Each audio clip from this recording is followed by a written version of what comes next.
Hello and welcome to Spotlight on the Scriptures.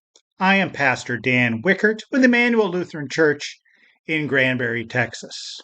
Today we're looking at the Old Testament lesson from the book of Isaiah, focusing on chapter 5, verses 1 through 2.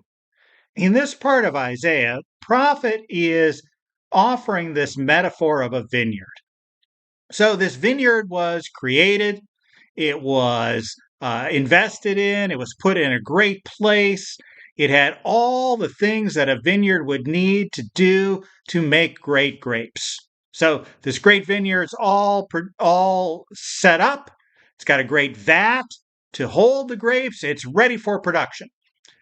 But the owner of the vineyard finds out that despite all of the preparation, don't get good grapes.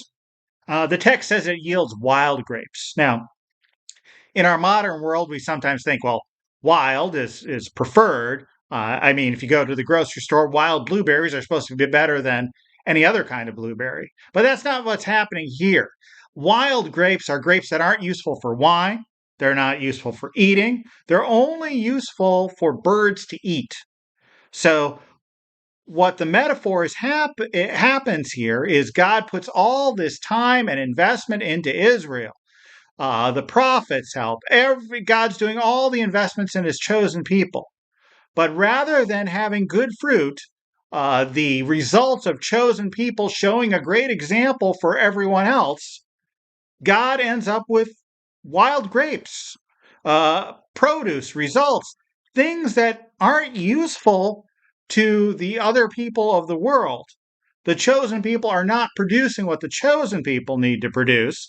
They're producing much less than the chosen people, and it would be better if they wouldn't have produced at all. So, this is the metaphor we're getting from Isaiah about what God's doing. And I think this metaphor is still valid for us today that God invests in us.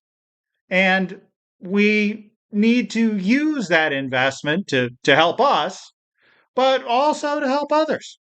Amen.